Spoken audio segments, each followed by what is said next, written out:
mwese mbaye ikaze muri aya makuru kandi mbifurije kumererwa neza cyane.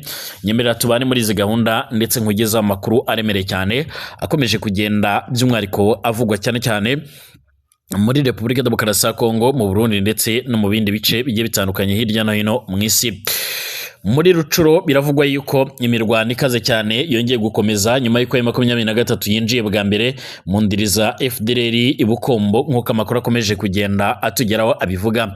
Biravugwa yuko kandi M23 yasubije Kinshasa, yashinjije RDF kwicira muri Kivu y'Amajyepfo abarenga 1500. Byagenze bite?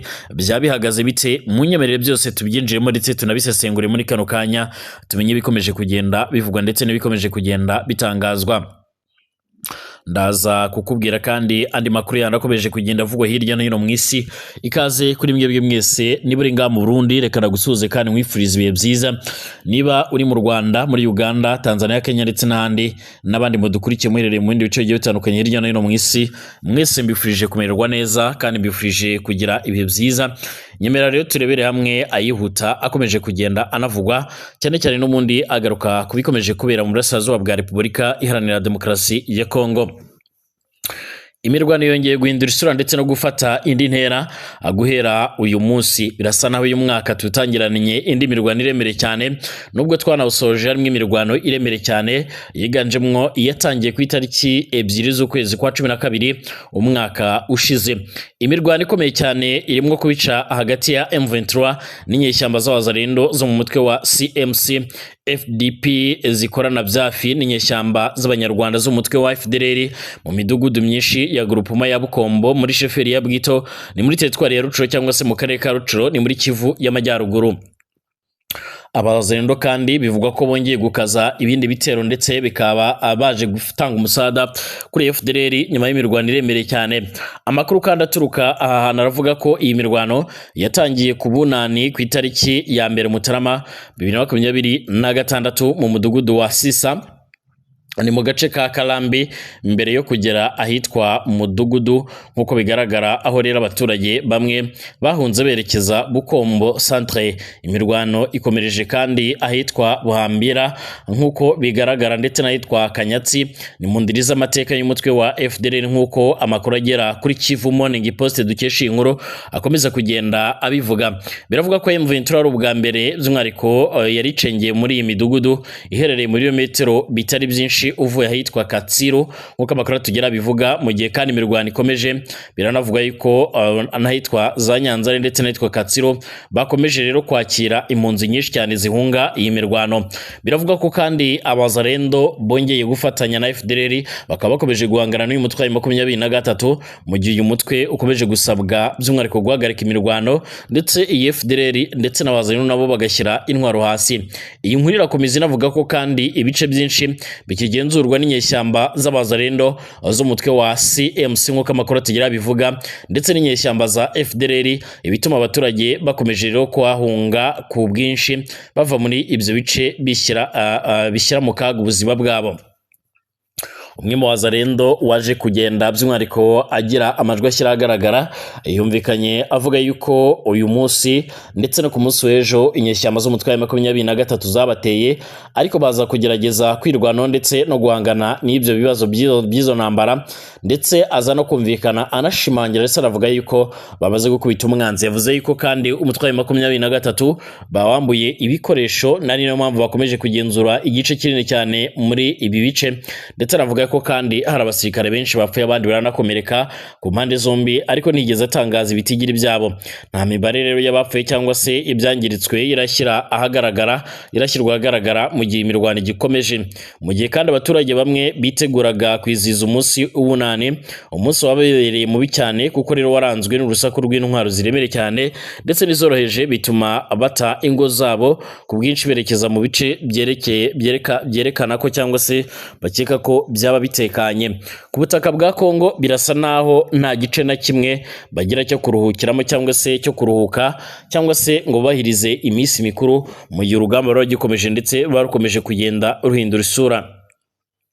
Umutwe wa 23 wateye utwatsi ibirego bya guverinoma ya Repubulika Iharanira Demokarasi ya Kongo yashinjije ingabo z'u Rwanda RDF gufata mu buryo rero butemewe uduce two mu burasirazuba bw'icyo gihugu, uvuga ko ibivugwa na Kinshasa ari cengezamatwara rigamije kuyobya abantu.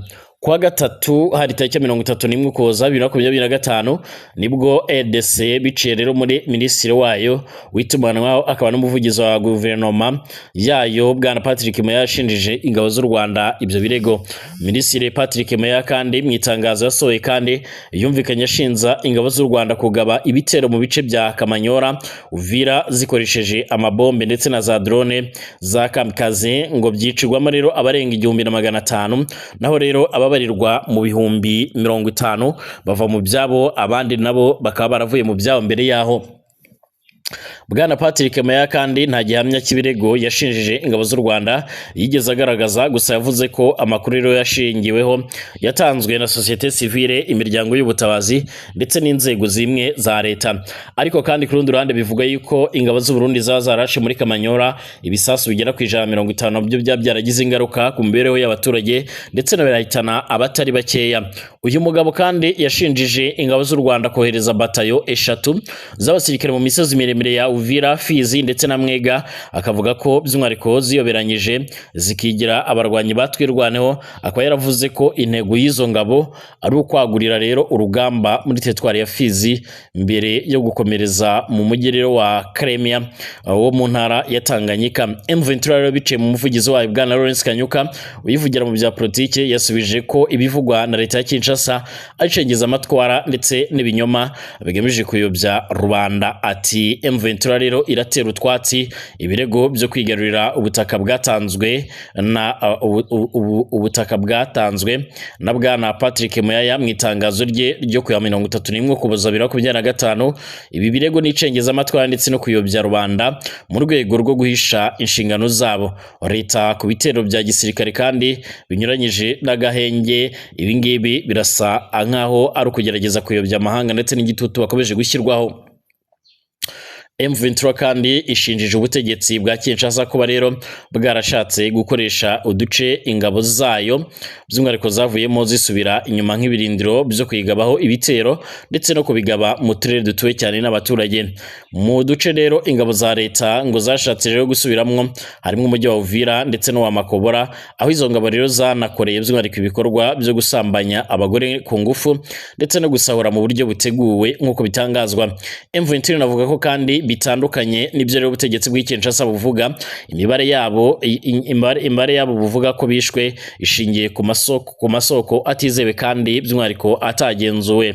Ivuga ko kandi bivugwa na Kinshasa ari gahunda yayo izwi yo kugereka ku bandi ibyaha bikomeye bikorwa rero n'ubutegetsi bwabo. Iri huriro kandi rirasobanura ko ubwicanyi bwibasiriye abaturage bo muri Kivu y'Amajyepfo mu gihe cy'imirwano yo mu kwezi gushize bukomoka ku bitero by'indege ndetse n'ibisasu byarashwe n'ingabo z'ubutegetsi bwa Kinshasa zirimo FARDC, FDLR, imitwe ya Mai Mai, Wazalendo, abacancuro b'abanyamahanga n'ingabo by'umwariko z'igihugu cy'u Burundi zizwi nka FDNB. Ni ibitero byibasiye uduce dutuwe cyane twa Kamanyora, Ruvungi, Sange ndetse no mu nkengero zatwo bitana abantu 8, abandi 55 barakomereka muri Kamanyora gusa. M23 kandi yashinjeje ingabo za leta kuba rero zariraye mu baturage bari mu myigaragambyo y'amahoro yo ku 22 Ukuboza, zikabarasaho zikoresheje imbunda nini ndetse n'izoroheje mu buryo bwashyize ubuzima bw'abaturage mu kaga gakomeye, kandi bikaba ari ukurenga ku burenganzira bwabo nk'uko bigaragara bw'ibanze. Uyu mutwe kandi wamaganye Kinshasa ku kuba rero ikomeje kwica amasezerano y'agahenge ndetse n'imvugo z'urwango zikomeje gukwirakwizwa n'ubutegetsi bwayo zibasira abanyekongo bo mu bwoko bw'abatutsi. Wamaganye kandi by'umwariko amagambo aheruka gutangazwa na General Sylvain Ekenge Bomusa uvugira FARDC, maze utanga impuruza yuko ibikomeje gukorwa bica amarenga y'umugambi wa jenoside ishobora gukorerwa abatutsi. Icyakora amagambo amaze iminsi atangazwa cyangwa se amagambo yatangajwe na Brigadier General Sylvain Ekenge Bomusa usanzwe uvugira FARDC nkuko bigaragara amagambo yanyuze kuri radio ndetse na televiziyo by'igihugu arasa naho by'umwariko yongeye guteza umwiryane ndetse n'intugunda aho imiryango myinshi yongeye kumvikana by'umwariko iyamaganira kure ibikorwa bigendanye n'ayo magambo ndetse baza kuvuga yuko uyu mugabo yamaze no guhagarikwa ku mirimo ye nkuko bikomeje gutangazwa. Mbashimire mwese abakomeje kudukurikira ndetse bakomeje kubana natwe muri izi gahunda z'amakuru. Mwese mbifurije kugira ibihe byiza ndetse mbifurije kumererwa neza cyane. Twongere gusubira mu kanya.